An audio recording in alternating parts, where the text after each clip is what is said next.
Communication is one aspect that we haven't previously covered in a lot of detail. Obviously, those of you who remember back to the METAF online mental toughness training program, a few little ideas were covered regarding unity. That's the U in METAF, but not too many. And the main reason for that is because, of course, we weren't aware of whether or not you were team athletes or individual athletes. And there are some differences between team athletes, team sport athletes, and individual athletes that we will go through today. So even though communicating might be similar, the way in which we go about our communicating, or certainly the role at which it plays, is obviously going to be different if you have a bunch of teammates compared to if you have none, which of course would be the case if you were a tennis player. So just quickly, housekeeping.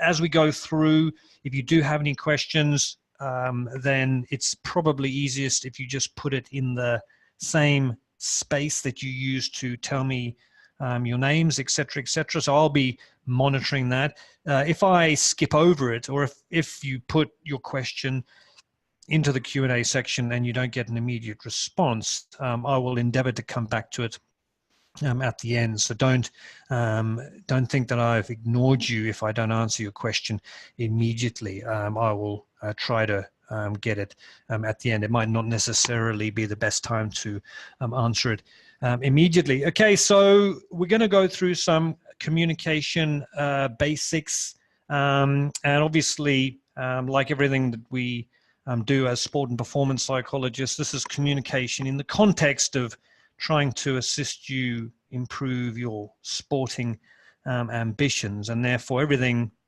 is very much related to sport. Okay, so the first question that we've got is really about what is communication and what is it not. So I've got a little bit of a poll that I'll just fire up here to just get you thinking, very similar to the ones that we've used previously. So I'm going to launch a poll in a second. That should appear on your screen.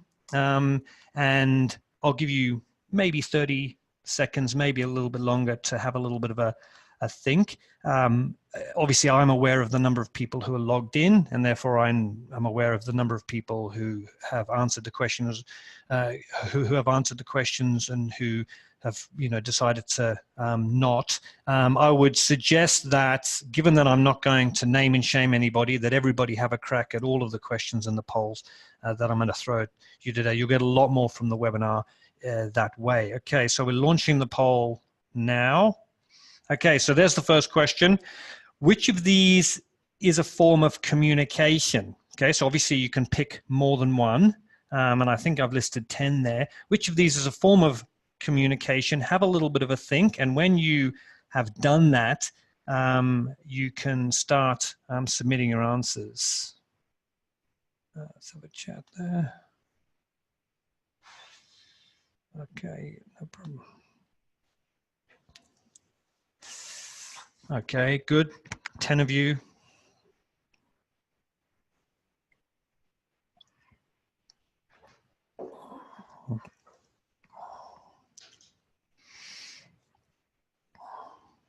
"15 of 24.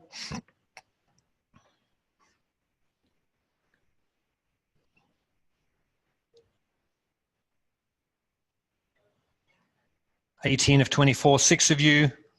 So 20 seconds left.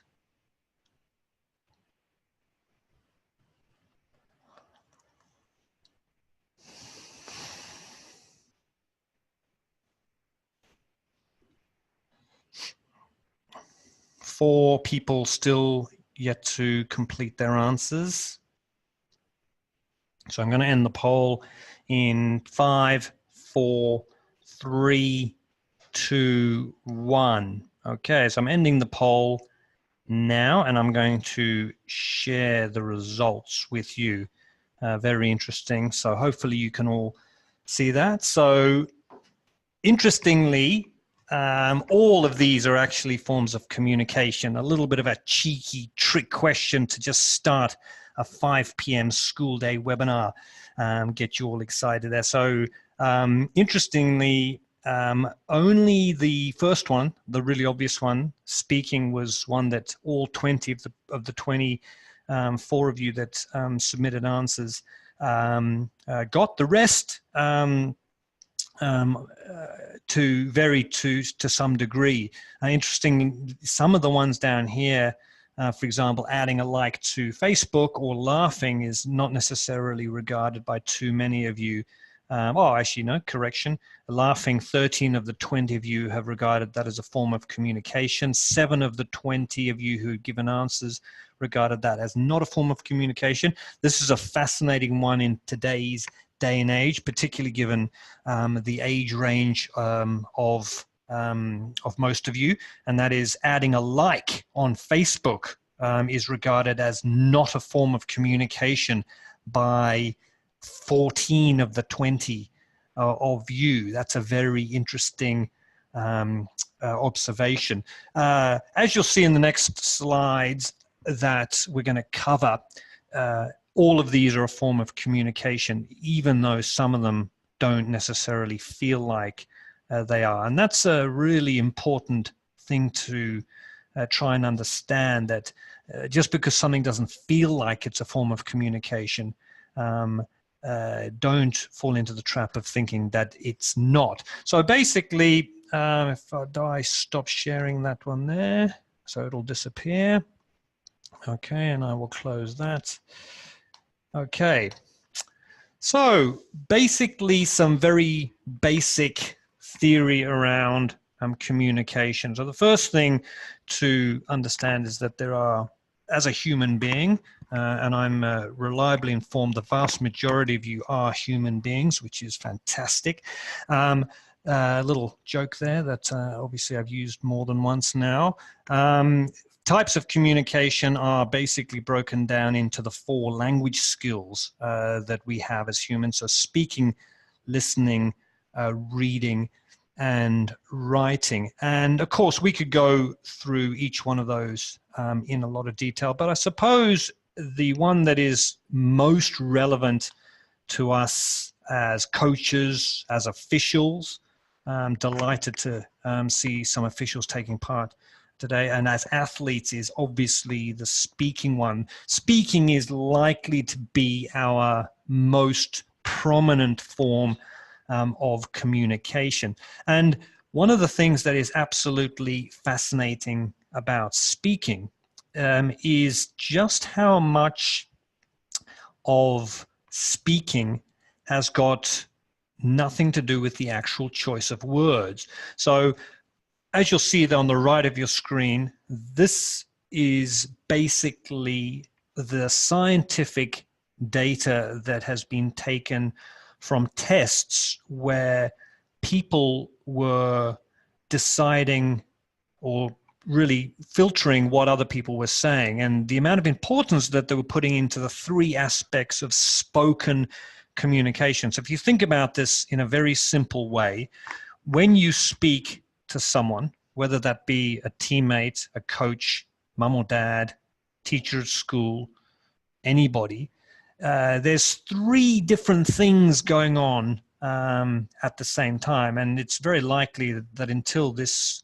moment in your lives, you were completely unaware that there were 3 different aspects going on at the same time when you were speaking. So the first is the obvious one, and that is the actual choice of words that you use. And as you'll see there at the top, only about 7% of the meaning that someone else gets from what we are saying to them, what we are asking them, it comes from the actual choice of words that we use. And that's quite a remarkable bit of information there, given that most people would probably regard the choice of words, the order of the words, as being, you know, the most important thing when it comes to speaking and improving how you might speak. Just over a third is how you say it, and how you say it, a simple way for you to think of how you say it is really pitch, pace, and volume. So pitch is obviously the tone of voice that you may have, and the the sort of the roller coaster effect that you can use. So do you speak in a way where all the words are at a similar pitch, or do you use your voice in a almost a theatrical way to try and get certain points across? Pace, of course, is the speed with which the words are used. Do you speak very fast? Do you speak very slowly, for example? And the final part of how you say it would be volume. Do you speak very quietly? Or do you really put a lot of effort into making sure that everybody can hear you, even though there's no microphone available? So words, 7%, how you say it, pitch, pace, and volume, 30% of the spoken form of communicating, speaking as one of the primary forms of communicating, particularly in sporting situations, and a whopping 55, or just over half, 55% is non-verbal communication. And what I might just do quickly is, instead of going through my list of what non-verbal communication is, what I might just get you to do is just throw some ideas at me using the Q&A button. So either give me specific examples of non-verbal communication, and it can't include pitch, pace, or volume, because that's how you say it, and it can't include choice of words. Give me examples of non-verbal communication, or types of non-verbal communication, whichever one comes to mind. There's no such thing as a wrong answer. Just have a little bit of a think about it, and I'll see what kind of answers come through in the next 20 seconds or so.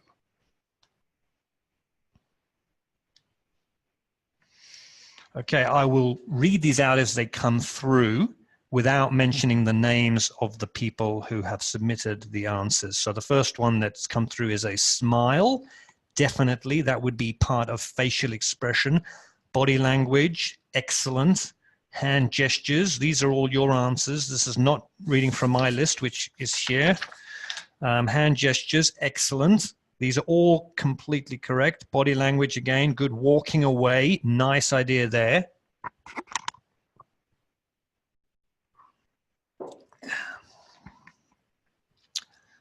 Any other ideas, anything else that you think would count as non-verbal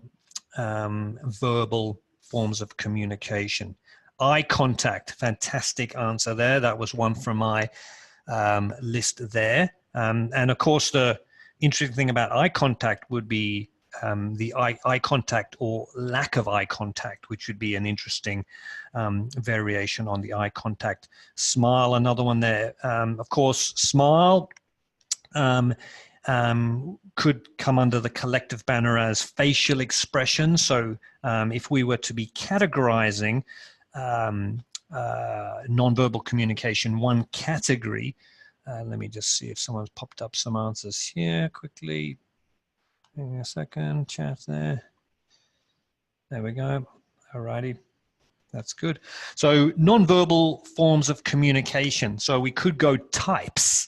The main types of non-verbal communication will be facial expressions and body language, essentially. So you could think of anything where you're not making a noise from your mouth, so there's no words coming out, and basically you're letting your face tell the picture, or your body to tell the picture. So there were some fantastic suggestions there. So one of you put walking away. You don't instinctively think of that as a form of communication, but that is absolutely a form of communication. A few of you put smile, and you don't instinctively think of that as a form of communication, but you do. Let me just quickly see. Face gestures. Yep. So some great answers there. So you can hold fire on those particular suggestions. So really the takeaway from this particular slide as we move forward is just to make sure that you are aware the importance of nonverbal, so facial expressions and body language. So in body language, of course, can include things like posture, hand gestures, for example, the way you walk, walking away, etc., etc.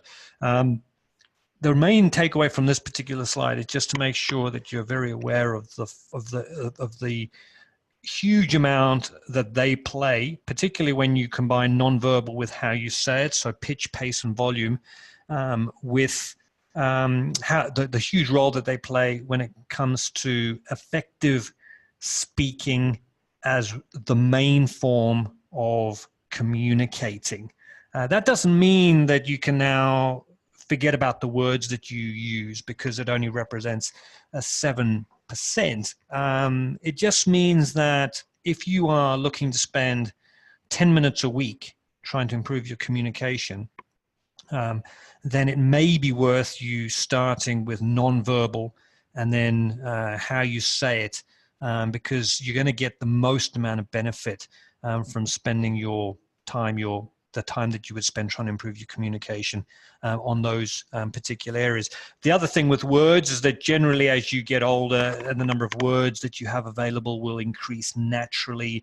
The types of words you use will often be related to the sport that you're involved in. And so that generally speaking improves much more on autopilot than the other two. So I'm just going to make sure that before we move on, I'm going to prove my points. I've got a sentence here, and I'm going to say it in two different ways using the same words here, just to really emphasize the importance of the nonverbal and the how you say it. So the first one, I'm going to say, so the sentence, I'll say it in a neutral way. The sentence is, turning up late is disrespectful to your teammates. So that's the sentence. You imagine that written down on a piece of paper. So turning up late is disrespectful to your teammates. So example one, turning up late is disrespectful to your teammates. Okay, using exactly the same words there in a different way, using different tones and different pace as well. Turning up late is disrespectful to your teammates. So that's just a little example there of how exactly the same choice of words can have quite a different emotional effect on people based on variations of body language, facial expressions in the case of this example, as well as how you say. So we'll get back to that in a little bit, but that's obviously a very important place to start. Okay, so here's another question that I've got for you. And once again, I'll invite you to just have a little bit of a think about this and then just submit your answers once again using the Q&A feature. Once again, I'll read out some of the answers, but I will not read out the names of the people. So you can put whatever you want. And even if you're completely way off, it'll make absolutely no difference because no one will be aware of who is submitting which answer. So the question are, what are the benefits to your sporting performance of becoming a better communicator? It's one thing to know what communication is and how it's broken down, but we better make sure that this is linked with your sporting performance. Obviously, disclaimer to the officials watching, where I suspect it's probably a little bit more obvious, the answer to this question, than the athletes taking part. But anybody watching might want to just give a thought or two about the benefits to your sporting performance of you actually becoming a better communicator.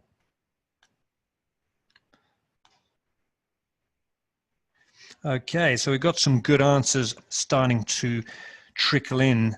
First answer is a great one, better teamwork. Okay, that's a great example. The word teamwork gets thrown around all the time, or team cohesion, team bonding, team togetherness. Those are the words that commonly get used, and often they get requested of us or asked of us, but without any ideas on how to actually go about it. And being a better communicator, if everybody in the team was a better communicator, that might be one very effective way of improving team cohesion. Improvement in skills. Oh, okay. So I can see the names. I do apologize for that. I have set this up incorrectly so that apparently you can see the names of the people submitting the answers. I do believe you have a way to hide your answers so that it just shows up as anonymous attendee. So when you submit your answer, you can select for it to be anonymous. I do apologize for that. I was playing around with the settings earlier. Okay, we got feedback here. So that's a really big one. So that's a fantastic answer. Feedback, of course, a critical part of sport. And that is essentially something that's happening as a direct result of the communication between coach and athlete, or athlete and athlete, or coach and coach, for example. Getting the most out of my coach, absolutely. Better collaboration. So these are all the way that you talk to your coach. So what I'm hoping is the case, but something that I simply couldn't risk. Let me check these answers here. Yeah. So coaching, speaking, coaches speaking, teamwork coaching, supporters and staff. Okay, yes. So this is all good.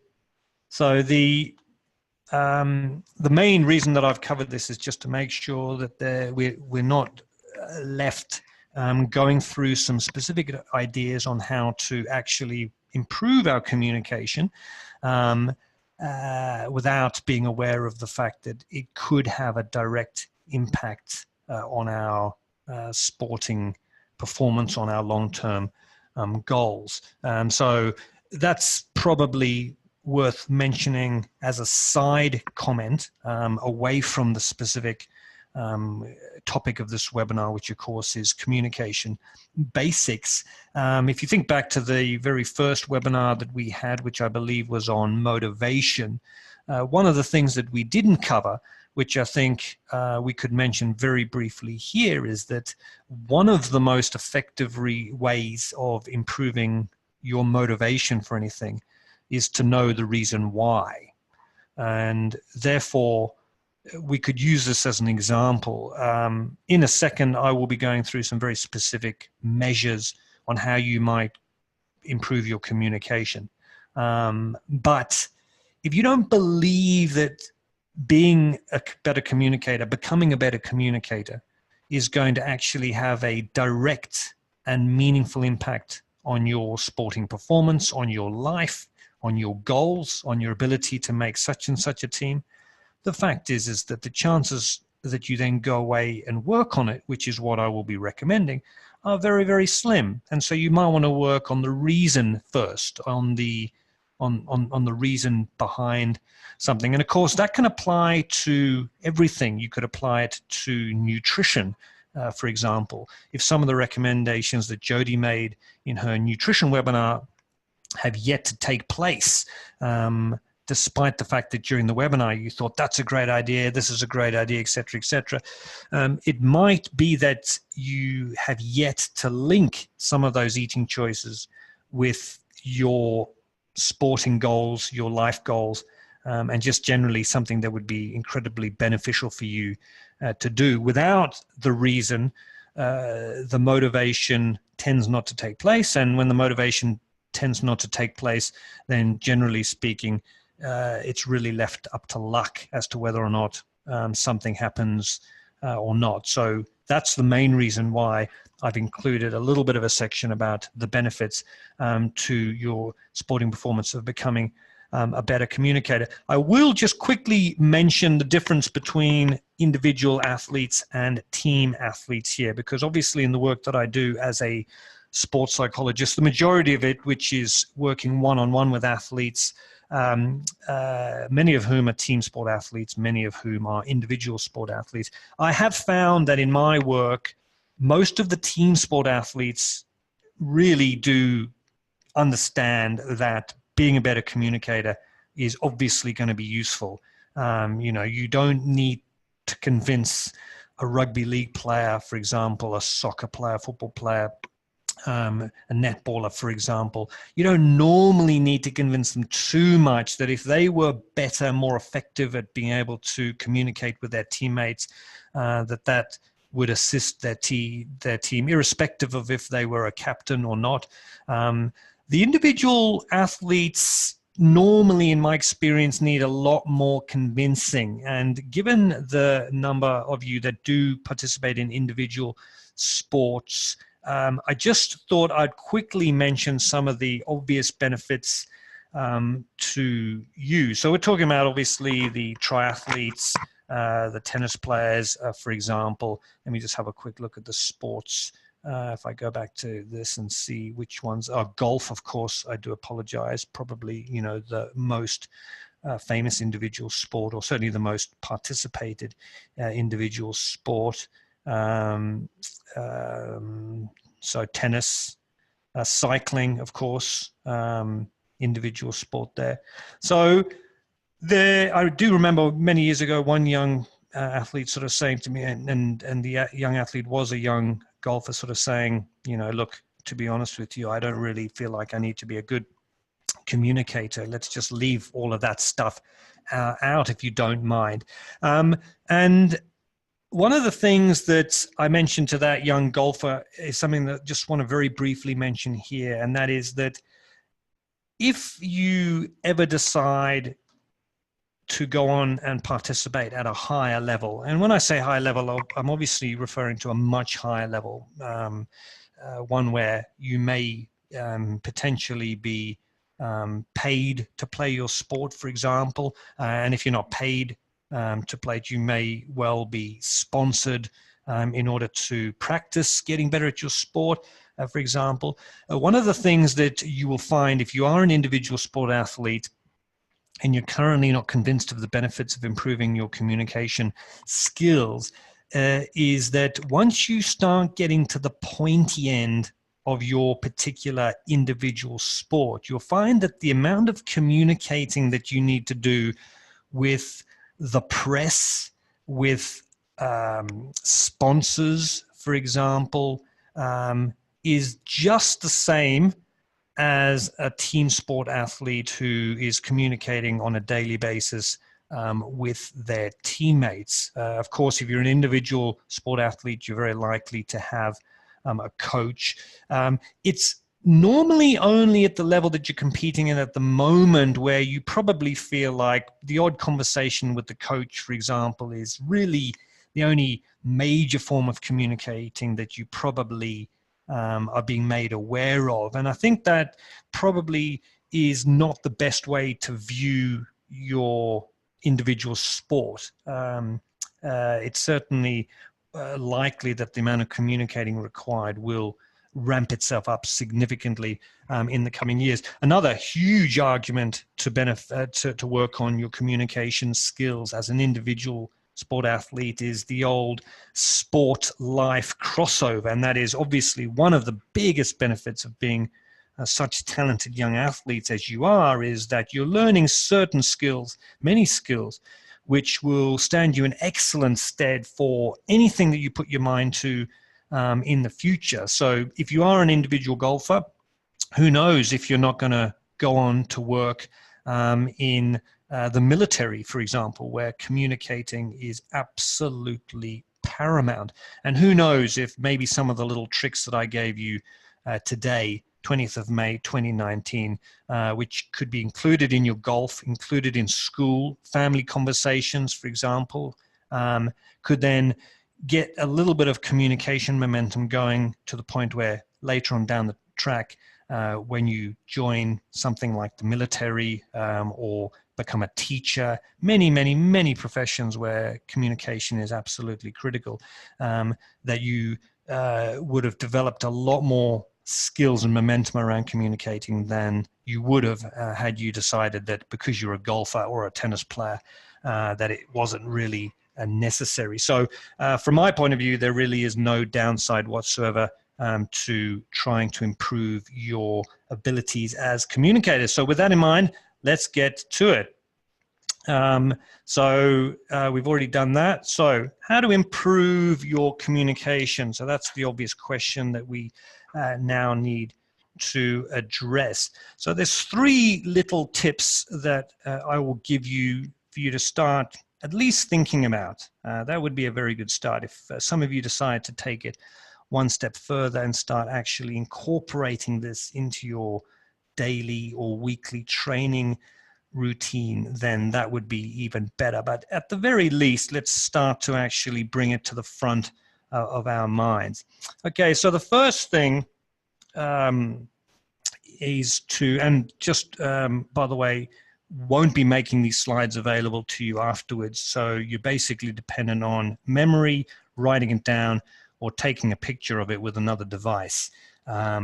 So there will be no slides afterwards. Otherwise, I suspect the reason for you paying attention would go down. The motivation would go down, because why wouldn't you just read it later? How to improve your communication. Part 1, do as much of it as possible in advance. So that's the first and in many ways, maybe the most important bit of advice that I can give around helping you as young athletes, officials, coaches, administrators, to become better communicators. And that is that a vast amount of issues relating to communication are a timing issue, and that is, it's not necessarily what's being said or the way in which it's been said or the facial expression about and that was used when it was said. It's just it's a bit late, to be honest. It's a little bit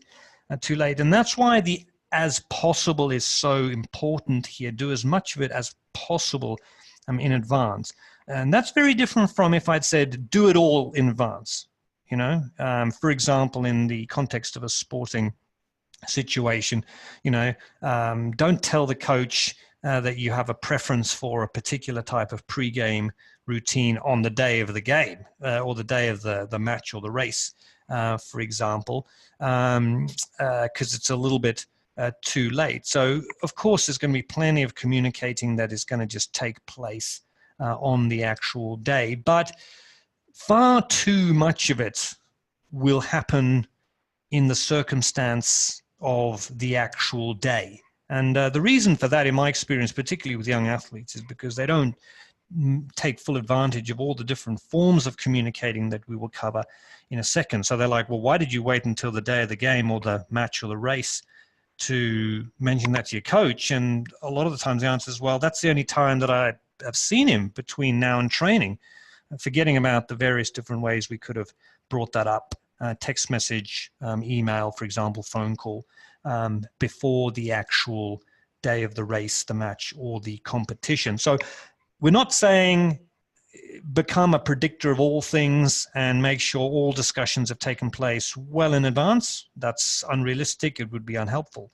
Just be mindful of the fact that if you can have a slightly greater percentage of the discussions, the questions, for example, with teammates, with parents, with coaches, before the day of the game, that this is going to be a move in the right direction.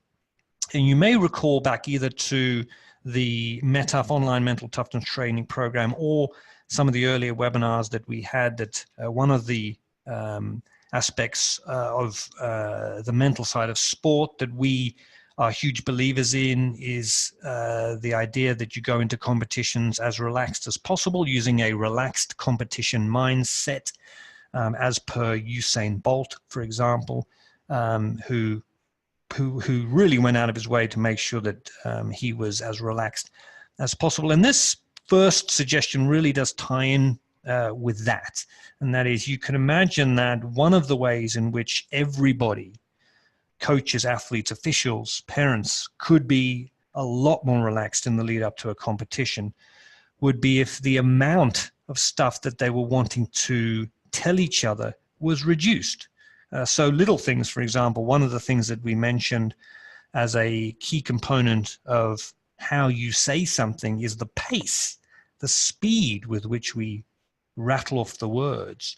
And of course, it may come as no surprise that if you're in a rush because you have failed to communicate effectively ahead of time, that will mean that you rush through your words because you're trying to say 12 different things in 4 minutes because that's all you have. And therefore the pace, the speed with which you talk is going to go up, and the speed with which the answer is given is going to go up. And of course, if you're speaking very quickly, it's going to be harder for you to have a relaxed competition mindset compared with if there's either nothing to say or so few things that you can really slow down the pace of your words, which of course is always going to sound or feel a lot more relaxing than if you're ripping through the words at 1,000,000 miles an hour. So that's the first piece of advice. Do as much of it as possible in advance, how to improve your communication skills. Second of all, communicate more about the important stuff and less about the other stuff. And I've got a little asterisk there because a very logical second or follow-up question to that way is, what exactly do you mean by the important stuff? And what do you mean by some of the less important stuff? So what I think would be a good idea to do there would be to have a little bit of an open question about what do you think might count as some of the important stuff in your particular experience. So if I was to ask you to write down a list of what kind of things do you think might give us a clue as to the useful stuff that it's worth talking about, texting about, emailing about, phoning about. Give me some of your ideas before we go through what I would suggest is the biggest clue as to what's important and what's useful from a communication point of view, as well as from a just from an overall point of view. So 30 seconds or so to give me your answers, and I will read those out. If you do not want other people to see your answers, you'll need to click on the little anonymous attendee checkbox, I believe, as you are doing that, in case it's something you can do. I'm not sure if you can do it as you go. You might need to have done it during the setup.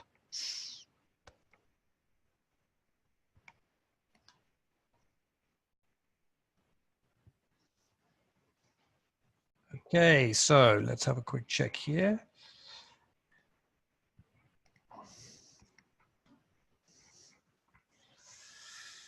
Okay, some answers coming in here.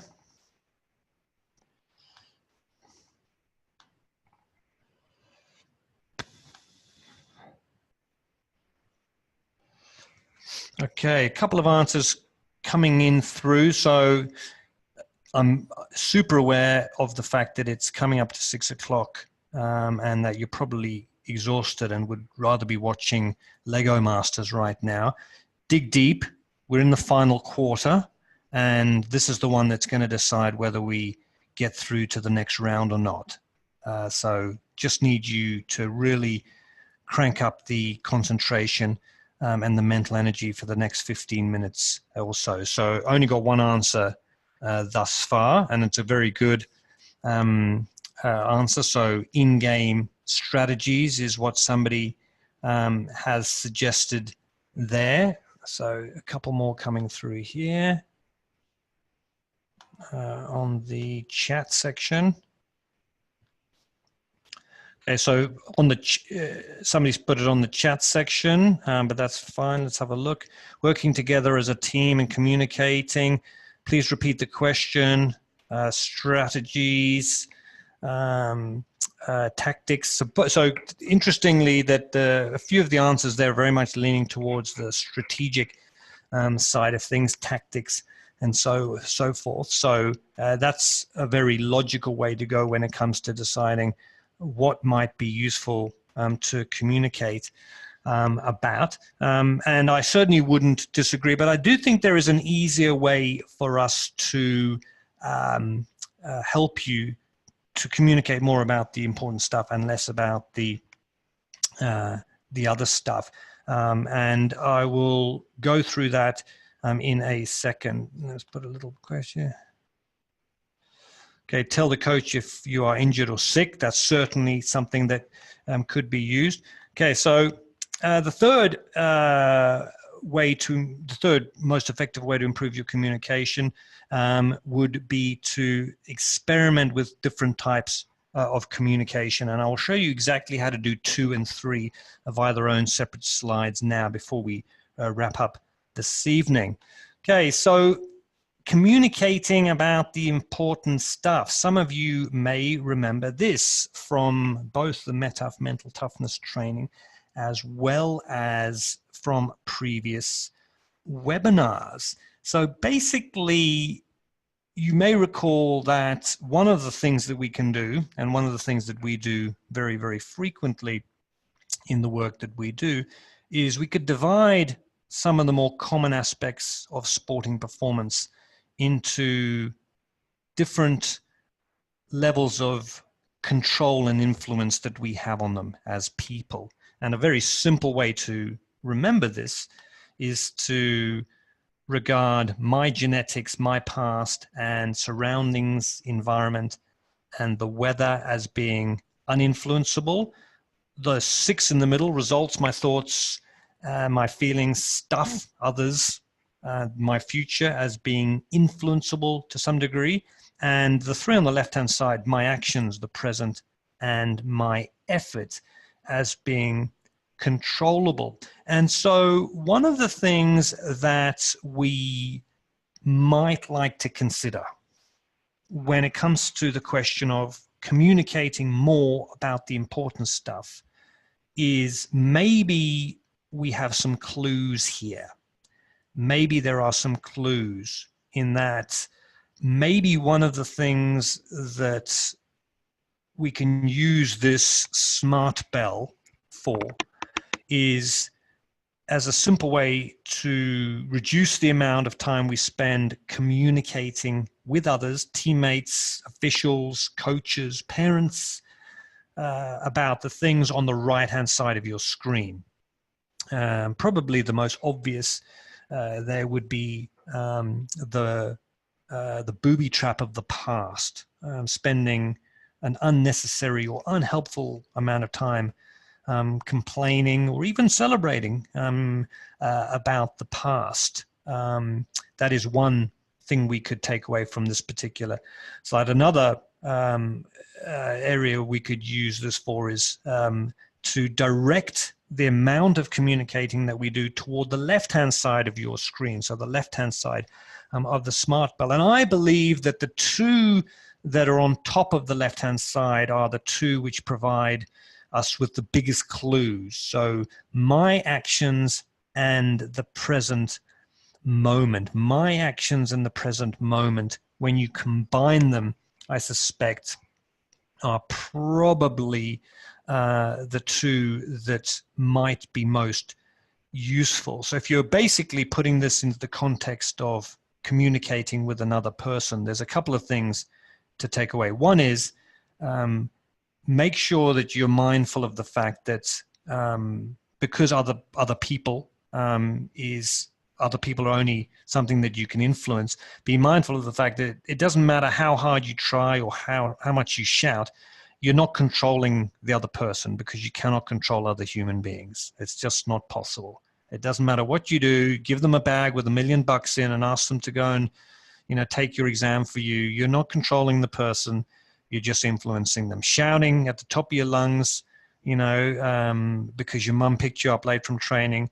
It might feel like you're controlling her and that you're guaranteeing that she'll be on time next time. You're not. You're influencing her. She might not. It's just the nature of being a human being. And so the biggest clues that I would be giving to the athletes that I work with is just be mindful of the fact that the most valuable period of time is the present moment. Second to that is the future. Third, and a distance third to that, is the past. And that the most productive aspect of communication is all about actions. And that is, it might not be that valuable for you to try and tell someone how to think or tell someone how to feel, but it could be mighty, mighty valuable to recommend what they do, Now, many of you, well, not many of you, because I didn't get too many answers from you, but some of you have put strategies and tactics as your suggestions on how to communicate about the important stuff. And I would suggest that that's an excellent starting point, but you need to take it to the next level. And that is, maybe despite the fact that all of these particular tactics or strategies may have been decided in advance, maybe in the pressure of competition, maybe somebody just needs a simple reminder to take 3 steps left.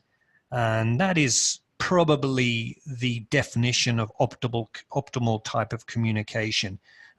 Simple, very quick, very clear, and something that they can easily execute. Now, whether they do it or not is, of course, of no guarantee. It's another person. They may even have not been listening. But we're not necessarily too concerned about that at this stage. The project on the table at the moment, or the task on the table at the moment, is to help you to become better communicators. And I would suggest that that is really by simplifying things and providing instructions with actions that you would be looking to make happen in the present moment. Okay, to finish up, I want to just quickly finish up with an invitation for you to experiment with different types of communication. And this is just a way to go back to that slide that we brought up at the beginning, which, of course, suggested that communicating isn't as obvious as the words that we use. Okay, so what I'm going to do now is bring up the second poll, I hope, and let's see. Okay. Actually, what I'll do quickly is I'll just finish this slide and then I'll finish with the poll. That is what I will do. So just so that we've got both sides covered, we've got the what aspects of communication are useful, and then we've got obviously an awareness of the fact that you can then use different forms of communication to direct some of that communicating. And when I say experiment with different types of communicating, that's exactly what I mean. In that we now know from the research that if you can direct your communications towards the left-hand side of the smart bell, as previously mentioned, that's going to benefit you. It's a bit like a dentist suggesting that you floss your teeth. There's just no doubt about it anymore. Whereas with this, we don't have nearly the same amount of scientific confidence. We don't have the same amount of data available to be able to go, everybody should communicate face-to-face and get rid of Facebook.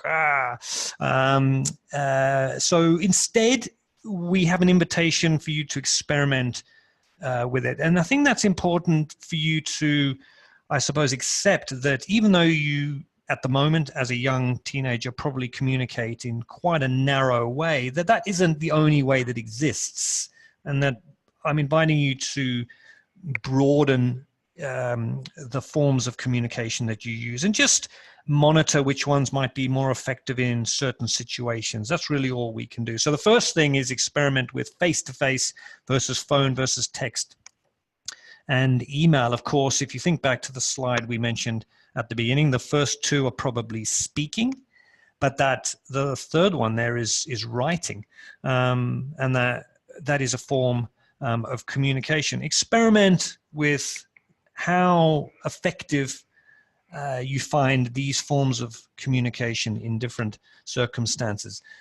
2, experiment with playing around with different words, different tones of voice, for example, and different non-verbal forms of communication as well. So if we just go through that, obviously choice of words is fairly obvious. But the second one's, remember that pie chart that we presented to you earlier, and that is maybe the vast majority of the difference can be made in these areas. So how you say it, so pitch, pace, and volume. Experiment tomorrow with saying something a little bit louder. See what happens. How does it feel? Does anybody notice, for example? If you feel like you speak particularly quickly, you may want to experiment with seeing if you can slow it down. And an absolute no-brainer would be to see if you can use the natural variations in tone that you have when you speak to make your message clearer. So obviously one of the things that I have been forced into doing in my work as a sport and performance psychologist, where sometimes I have to present to 40, 50 athletes in an incredibly noisy, stinky locker room, is that I have to use every single trick that I have. And one of the things, for example, is to make sure that I've got, I'm using my tone of voice to get maximum attention that I can. Of course, finally, nonverbal forms of communication as well. So we're talking about different facial expressions, different forms of posture and body language. Maybe not walking away would be a tremendous step in the right direction, for example, from the previous example that someone mentioned. And the third one that I'll just mention here, experimenting with different forms of communication before we wrap up with the final poll, is the amount of speaking versus the amount of listening that you do. I think most of you will probably put yourself into a category as someone who's a bit of a speaker and maybe not necessarily as good a listener, and someone who might be the other way around. And I can only speak for myself, but I'm definitely someone who comes from a family of speakers. I once famously was on the phone with my sister and put the phone down, went away for an hour and did some rowing, came back, picked up the phone, and she was still talking, had no idea that I'd left. So come from a family of speakers, and therefore in my individual work, the work I do with the majority of my clients that I see one-on-one, I have to really make sure that I'm constantly working on my listening skills, because it's an area that I don't find is nearly as easy. So these are the three areas that I would invite you to experiment with. And generally speaking, if you do, you should find that you work out nice combinations or preferred combinations of things which make things a little bit better or a little bit easier. That might not necessarily take place if you did not do that that form of communicating. Let's finish with a poll that'll bring all of this together. So I've got one little poll here that was supposed to be from the previous slide, but I think it's nice that it brings the webinar, tonight's webinar, to an end. So the first question, answer when you want. So which of these communications is the most useful when trying to get a teammate to arrive on time for training? So you can only pick one of these. Question 2, which of these communications is the most useful after getting dropped? And if you're an individual sport athlete, that might be dropped from a rep team. Of course, team sport might be from the team. And third and final question, which of these communications is the most useful after getting injured? Have a little bit of a think about it. We still have 4 minutes for you to submit your answers. So you can certainly take a little bit of time to have a think about those. Let me check the questions as they go through here. That's nice. And a chat section here.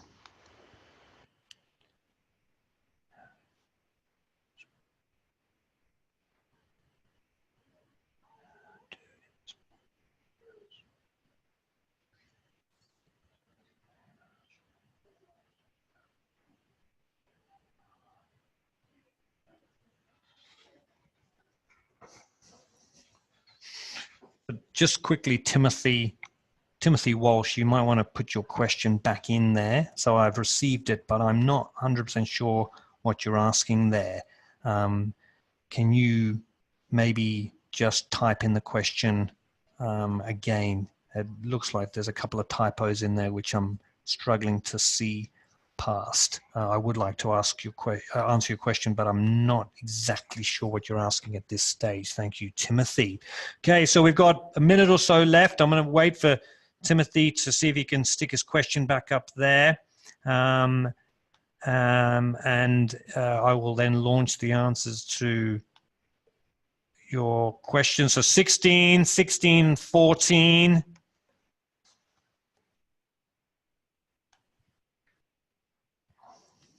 Okay, so we'll 17 of 21 of you have answered, had a crack at these three. So there's 4 of you, 3 of you left, 21 of you, which means 3 of you have bailed. There was 24 of you. So Lego Masters has beaten me, unfortunately. So although it's pretty funny, that Hamish Blake guy, good mate of mine, Haim.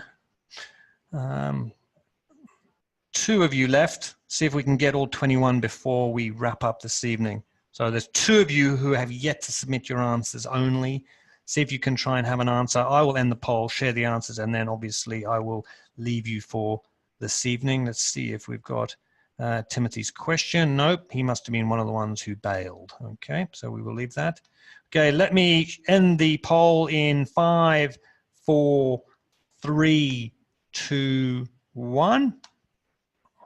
And I will share the results.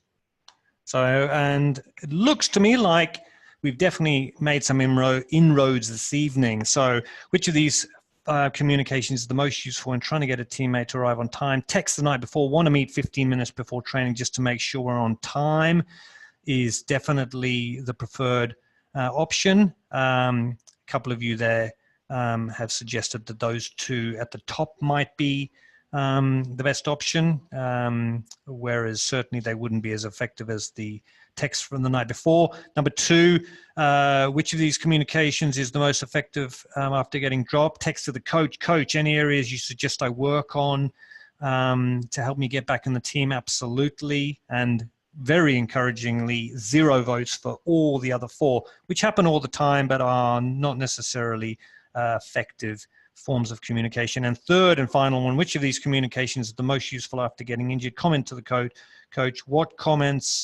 drills can I do whilst I'm injured? Hopefully I finished that one there. It looks like I might not have finished it there. Comment to the coach, what drills can I do whilst I'm getting injured was the full answer there, but you got it anyway, and none to some of the other ones. I might never play again, for example, or being injured sucks as a comment on Facebook. With that, I would like to thank you all for your time. I think we've obviously covered a fair amount during not only today's final webinar, but as well as during the previous webinars, going back to the previous METAF Online Mental Toughness Training program. So I suppose from my point of view, that ends my involvement in your sporting lives until we cross paths later on down the track. If you did have any questions that you really felt like you needed a answer to, you can email me at Gareth, Gareth @metaf.com. It's the same email address that you would have been given as part of the METAF Online Mental Toughness Training Program. But apart from that, really appreciate your time this evening and enjoy Lego Masters. Cheers.